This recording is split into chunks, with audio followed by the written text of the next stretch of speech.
ये कहानी एक ऐसे राजा की है जिसके राज्य में कोई परेशानी या समस्या नहीं थी। सभी लोग उस राजा से बहुत खुश थे और ऊपर वाले से धन्यवाद करते थे कि इतने अच्छे राजा को उनके जीवन में भेजा है। राजा का दिन उसकी एक आंख और एक पैर नहीं था, लेकिन फिर भी राजा को इस बात का कोई मलाल नहीं था। एक दिन राजा अपने महल की खोज में अपने पूर्वजों की लगी हुई तस्वीर को देख रहा था और सोच रहा था कि मेरे खुले शूरवीर थे, उनके इतने बड़े शूरवीर थे। हमें इतने शूरवीर खानदान में जन्म लेने का मौका मिला, यह ऊपर वाले का धन्यवाद है। राजा ने सभी चित्रों को देखते हुए अंतिम चित्र तक पहुंचा और फिर खाली जगह को देखा तो वह चिंता में पड़ गए, क्योंकि उसे आसानी से देख सकते थे अब यहाँ जो तस्वीर लगेगी वह उसी की लगेगी।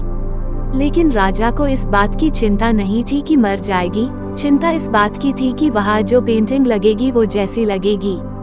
राजा की एक आंख और एक पैर ना होने की वजह से वह चिंता में पड़ गया और सोचने लगा कि इस गतिविधि में बहुत शानदार पेंटिंग शुरू हो गई है, लेकिन मेरी एक आंख और एक पैर ना होने की वजह से मेरी ही तस्वीर सबसे खींचेगी और सबसे भद्दी लगेंगे। राजा ने सोचा कि मेरे मरने के बाद पता नहीं जैसी पेंटिंग बनेगी, और क्यों ना मैं अपने जीते जी ही एक शानदार पेंटिंग बनवाऊं ताकि मुझे ये सूझ मिल जाए कि मेरी यहाँ अच्छी पेंटिंग लगेगी। अब उस राज्य में घोषणा कर दी गई और सभी चित्रकारों को बुलाया गया और कहा गया कि जो भी पेंटर राजा का शानदार चित्र उसे शानदार इनाम देगा।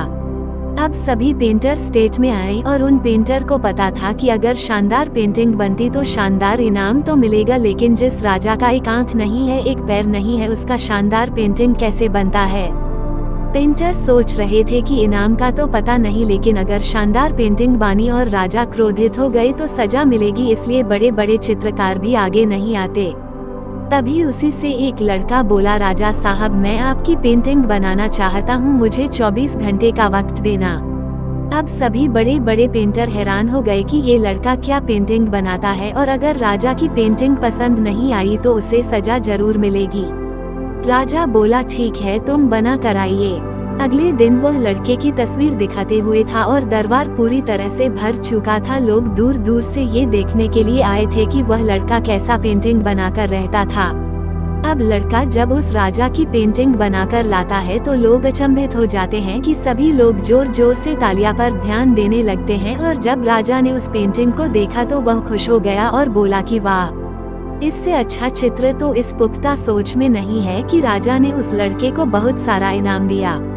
अब आप सोच रहे होंगे कि उस राजा की कौन सी पेंटिंग बनी होगी जिसकी एक आंख नहीं और एक पैर नहीं, कैसी पेंटिंग बनेगी। उस तस्वीर में लड़के ने उस राजा को एक घोड़े पर चढ़ाया था। एक तरफ से उस राजा का एक पैर दिखाई दे रहा था और राजा एरोंडाजी निशान लगा रहा था और अस्पष्ट दृश्य एक आंख को बंद कर रहा था, और उस लड़के ने उस राजा की वही आंख बंद की थी जो राजा के पास नहीं थी। इस तरह से उस लड़के ने राजा का हरकत करते हुए घोड़े के ऊपर सवार दिखाया, जिससे उसकी एक आंख बंद और एक ही पैर दिखाई दिया, और इतनी शानदार पेंटिंग बनाई गई थी कि वह अब तक की सर्वश्रेष्ठ पेंटिंग थी। उस लड़के के सामने भी दिक्कत थी, लेकिन उसने पॉजिटिव का साथ नहीं छोड़ा। जीवन में आप जिस भी मुकाम पर हो, जिस भी संकट में फंस जाएं, जिस भी स्थिति में हो, अगर आप पॉजिटिव का साथ कभी नहीं छोड़ते तो यकीन मानिए आप उस संकट से बाहर निकल आएंगे। जिंदगी में उम्मीद का साथ मत छोड़िए, क्योंकि जिसने उम्मीद का साथ दिया तो फिर जिंदगी उसका साथ छोड़ती है। हर पल सकारात्मक रहिए, खुश रहिए, ऊपर वाले के आशीर्वाद के साथ और अपनों के प्यार के साथ, अपने अच्छे और सच्चे मेहनत के साथ दिखाओ कुछ ऐसा कि दुनिया करे चाहे आपके रूप में।